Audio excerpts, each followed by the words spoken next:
Au début du film, on voit Bill se recoiffer devant un miroir dans les toilettes d'une école. Un écolier y entre précipitamment et se cache dans une cabine. Il demande à Bill de ne pas le dénoncer, donc Bill tient sa promesse et ne le dénonce pas lorsque le directeur de l'école vient le rechercher. Le directeur rencontre Bill et fait l'éloge de son beau-père pour avoir construit une chapelle dans leur école au nom de la charité.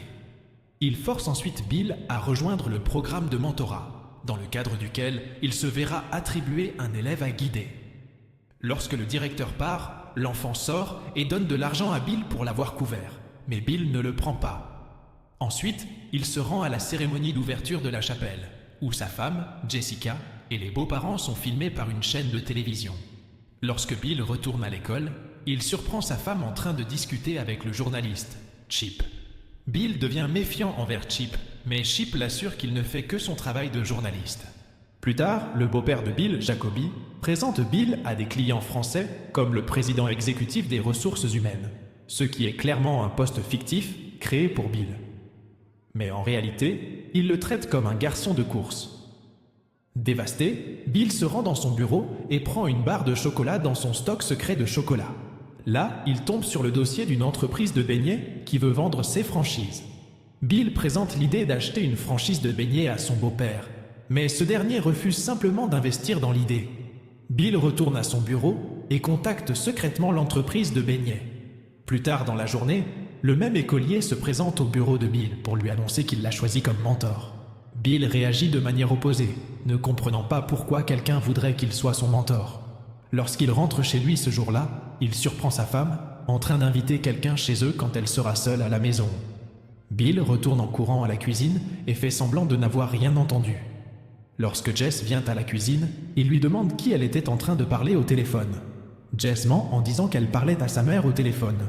Là, il reçoit un appel de l'entreprise de beignets qui lui donne rendez-vous aux alentours de 5h30 du soir. Le lendemain matin, Bill partage son idée de franchise avec Jess et essaie de l'encourager à être moins dépendante de son père. Mais elle le prend mal et ne le soutient pas. En chemin pour le travail, il voit les bannières de Chip au bord de la route et se sent jaloux de ses cheveux parfaits. Dans son bureau, il est abordé par Jacoby, qui veut que Bill fasse visiter ses mentorés à sa place. Il rappelle également à Bill de récupérer des armes pour les mentorer au magasin de son frère pour le voyage de chasse, car ils viendront aussi.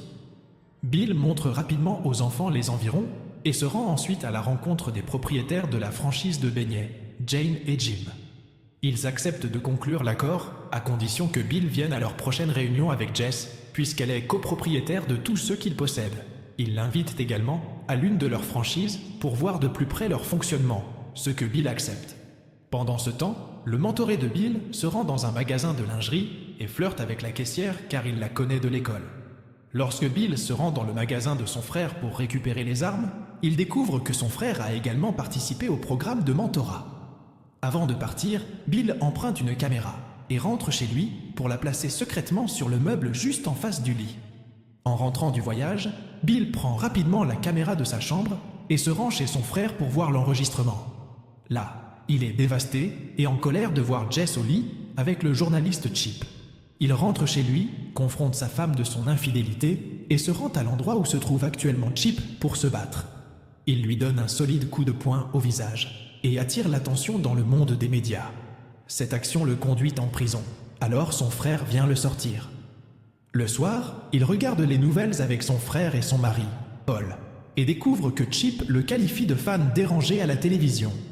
Le lendemain matin, lors du programme de mentorat, tout le monde se met à huer en voyant Bill, alors son frère s'occupe de la situation.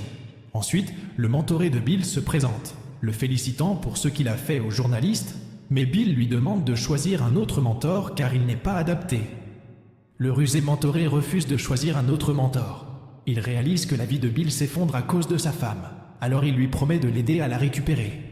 Le lendemain, l'assistante de Bill lui montre à contre-cœur l'enregistrement de Jess sur son ordinateur et lui dit que quelqu'un l'a envoyé à tout le monde dans la banque. Heureusement, elle l'a découvert en premier et a supprimé l'enregistrement de l'ordinateur de Jacoby. Bill rentre chez lui pour trouver Jess stressée pour la carrière de Chip après la fuite de l'enregistrement. Elle décide de rendre visite à Chip pour discuter de ce problème. Bill se présente chez Chip avant Jess et commence à tirer sur sa porte. Jess arrête Bill et sonne à la porte. Lorsque Chip sort, Bill l'attrape par sa serviette et recommence à le frapper. Il est à nouveau arrêté, mais son frère le sort de prison une fois de plus. Plus tard, Paul l'invite à aller nager pour se détendre. Bill ne veut pas, mais quand Paul insiste, il accepte. Bill a du mal à nager aux côtés de Paul, qui est vraiment en forme comparé à lui. Plus tard, il va travailler et s'excuse auprès de Jacoby pour ce qu'il avait fait plus tôt. Jacoby lui pardonne et lui rappelle de se présenter au dîner familial aux côtés de Jess. En sortant du bâtiment, il trouve Jane et Jim sortant de leur voiture. Ils s'assoient rapidement dans leur voiture et demandent à voir l'emplacement de la franchise. Là-bas, Jim et Jane insistent pour visiter le travail de Bill à la banque. Alors, il les emmène à la banque et les escorte rapidement jusqu'à son bureau. Là, Bill trouve son mentoré assis sur sa chaise, l'attendant. Il discute avec les propriétaires de la franchise pendant un moment et les raccompagne. Bill dit au garçon de rentrer chez lui et de le rejoindre plus tard. Mais le petit retourne à la banque pour réparer la grande bannière qui est tombée. Bill accepte d'aller faire du shopping avec lui pour le faire descendre. Ils vont donc au magasin de son frère pour acheter des vêtements pour le dîner familial. Lorsque le petit découvre la situation de Bill avec sa femme, il essaie de le convaincre de flirter avec une employée et dit à Bill de rendre Jessica jalouse en draguant d'autres filles. Pendant les courses, Bill tombe sur une paire de jumelles, alors il les prend et va espionner Jessica. Bill et le garçon se cachent derrière un arbre et espionnent Jessica, mais elle voit le ventre de Bill dépasser derrière l'arbre. Bill lui demande de lui passer ses vêtements, ce qu'elle fait. Le lendemain matin, Paul teint les cheveux de Bill pour améliorer son apparence pour le dîner familial et l'emmène nager. Là, le mentoré de Bill se montre sous la douche car il étudie là-bas et demande à Bill de signer son papier qui dit qu'il s'en est bien sorti jusqu'à présent. Paul le surprend en train d'obtenir cette faveur de Bill, mais il ne le signale pas. Lentement, Bill commence à améliorer sa vie. Il jette ses chocolats et va acheter de nouveaux vêtements avec le petit. Là-bas, le garçon a une idée. Il emmène Bill dans le magasin de lingerie et demande à la caissière Lucy de les aider à trouver des vêtements pour Bill et de faire semblant d'être sa petite amie pour récupérer sa femme. Lucy n'est pas d'accord, alors il la soudoie avec $100. Pendant que Lucy et le garçon s'amusent au magasin, Bill va chercher Jessica. Il lui offre un cadeau, ce qui attire son attention. À table, le frère de Jessica, John Jr., taquine Bill et lui dit des choses méchantes. Mais Jessica prend le parti de Bill. Jacoby les fait taire et annonce qu'il se présente à la mairie et qu'il va l'annoncer à leur fête. Il demande à quelqu'un d'aller chercher les feux d'artifice pour la fête, alors Bill tend la main pour le faire. Ce soir-là, Bill emmène volontairement Jess boire un café. Lucy arrive et parle à Bill d'une manière qui fait penser à Jessica qu'ils ont une liaison. En rentrant chez eux, elle demande s'il voit Lucy, mais Bill lui assure que non. Le lendemain, Bill nage plus vite que Paul, ce qui l'irrite car il n'aime pas être défié. Paul part, mais Bill choisit de rester et de s'amuser avec son mentoré. Ensuite, Bill s'inquiète de se présenter à la réunion avec les propriétaires des franchises sans Jessica. Alors l'enfant convainc Lucy de jouer le rôle de la femme de Bill pour conclure l'accord de la franchise. Jim et Jane doutent si que Lucy soit la femme de Bill, mais ils font semblant d'ignorer cela et les emmènent dans l'une de leurs franchises pour pratiquer la fabrication et la vente de beignets.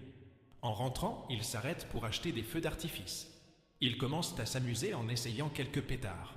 Pendant que Bill prend une pause aux toilettes, le petit achète les gros feux d'artifice et les fait emballer avec ceux de Bill. Plus tard, les deux passent du temps au magasin de son frère. Bill appelle Paul pour les ramener chez eux, mais Paul fait quelques remarques acerbes à son propos. Le frère le fait taire et prend le parti de Bill, mais ce dernier s'en va avec son mentoré. Il monte une tente devant la maison de Paul et décide d'y vivre. Il commence à nager mieux et retrouve sa forme physique. Un jour, Jessica le trouve entouré de son mentoré et de Lucy au bureau et est choquée de le voir passer à autre chose. La nuit suivante, le petit force Bill à les laisser, Lucy et une amie à elle, rester dans la tente pour faire la fête. Paul devient jaloux lorsqu'il entend de la musique venant de la tente cette nuit-là. Le lendemain, Bill emmène le mentoré et Lucy à la fête organisée par Jacoby et sa famille. Là, il voit Jim et Jane, alors il court vers Jessica et essaie de lui expliquer ce qui se passe. Mais Chip appelle ses agents de sécurité et fait sortir Bill. Il prend ensuite sa voiture et s'en va, mais il a un accident en essayant d'éviter de renverser des canards. Sa voiture se crache dans les bois et commence à tirer les gros feux d'artifice que l'enfant avait placés. Les feux d'artifice gâchent le discours de John Jr. sur son père. Bill se fraye un chemin jusqu'à la route, où son mentoré arrive avec une voiture de golf. Il l'emmène à l'hôpital, où Jessica arrive le lendemain matin avec ses vêtements. Elle lui propose de le ramener, mais il choisit de rester avec son mentoré, qui le ramène à sa tante. Dans la dernière partie du film, Bill se ressaisit en se coupant les cheveux, en démissionnant de la banque et en se présentant à la compagnie de beignets pour conclure l'affaire. Il trouve Jessica déjà assise là-bas et signant l'accord avec eux. Mais Bill se retire humblement et dit à Jessica qu'elle peut avoir la franchise de beignets toute seule.